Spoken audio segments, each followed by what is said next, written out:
Gujarati moral story વાંદરો અને ઊંટ, ચતુરાઈ અને લાલચ।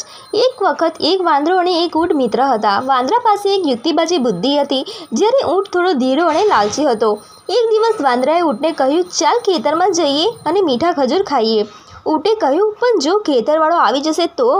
વાંદરાએ હસીને જવાબ આપ્યો, ચિંતા ન કર, હું ઝાડ પર ચડી જઈશ, તું જાણે શું કરવું। જેમ જેમ વાંદરાએ મીઠા ખજૂર ખાવા માંડ્યા, તેટલામાં તે આનંદમાં ઝૂમીને ગાવા લાગ્યો। ખેતરવાળાએ અવાજ સાંભળ્યો અને લાકડી લઈને દોડી આવ્યો। વાંદરો ઝાડ પર ચડી ગયો, પણ ગરીબ ઊંટ પકડાઈ ગયો અને તેને તગડી માર પડી। ઊંટ ખૂબ ગુસ્સે થયો અને એક દિવસ વાંદરાને બોલાવ્યો, ચાલ નદીમાં જઈએ અને સ્વચ્છ પાણી પીશું। વાંદરાએ સહમત થઈ ગયો। જેમ જેમ ઊંટ પાણી પીતો ગયો, તેમ તેને વાંદરાને કહ્યું, મારી એક ટેવ છે, હું પાણી પીધા પછી ઉછળું છું, અને એ જ કર્યું। વાંદરો સીધો નદીમાં પડ્યો અને તરવા લાગ્યો। તેને સમજાઈ ગયું કે લાલચ અને સ્વાર્થીપણું હંમેશા નુકસાન કરે છે। બોધ: મિત્રતામાં વિશ્વાસ અને સમાનતા હોવી જોઈએ, લાલચ અને દગાબાજી હંમેશા નુકસાન કરે છે। ઢગલાના બે દૂધિયા: મહેનત અને ઈમાનદારી। એક ગામમાં રાજા માટે દૂધ પુરવતા બે દૂધિયા રાઘવ અને શંભુ રહેતા હતા।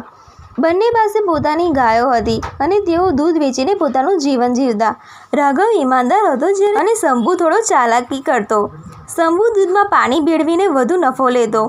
એક દિવસ રાજાએ તેમની તપાસ કરવા માટે એક યુક્તિ બનાવી। તેને બંનેને અલગ અલગ સમય પર મહેલમાં દૂધ લાવવા કહ્યું। જ્યારે શંભુએ ભેળસેળ કરેલું દૂધ આપ્યું, ત્યારે રાજાએ તરત જ ચેક કરાવ્યું અને શંભુની ચતુરાઈ પકડાઈ ગઈ। બીજી બાજુ જ્યારે રાઘવે શુદ્ધ દૂધ આપ્યું, ત્યારે રાજાએ તેને ઇનામ આપ્યું અને શંભુને દંડ આપ્યો। બોધ: ઈમાનદારી હંમેશા જીતે છે, જ્યારે છેતરપિંડીનો અહીંયા કે ત્યાં અંત આવે છે। હિંમત નહીં હારવી। Never give up. એકવારની વાત છે, એક નાનું ગામ હતું જ્યાં રાજુ નામનો નાનો છોકરો રહેતો હતો। તે ખૂબ ગરીબ પરિવારમાંથી હતો, પણ તે સપનાને સાકાર કરવા માટે ખૂબ મહેનત કરતો હતો। તે વિદ્યાર્થીઓ માટે પ્રેરણાનો સ્ત્રોત હતો। રાજુ શાળામાં જવાનું લગભગ છોડવા જતો હતો, કેમ કે તેને દિવસે મજૂરી કરવી પડતી અને રાત્રે અભ્યાસ। તેની મમ્મી એને હંમેશા કહેતી, હિંમત હારવાવાળી નાની મમ્મી નથી, તે આકાશના તારા પકડવા માટે જન્મ્યો છે। એક દિવસ શાળામાં ટેલેન્ટ શો યોજાયો। રાજુએ તેમાં ભાગ લીધો અને તમામને તેના સંદેશા વ્યાપક ભાષણથી પ્રભાવિત કરી દીધા। તે કહેતો હતો, જીવનમાં મુશ્કેલીઓ તો આવશે જ, પણ એ જ આપણું શ્રેષ્ઠ લાવવા માટેનો રસ્તો છે।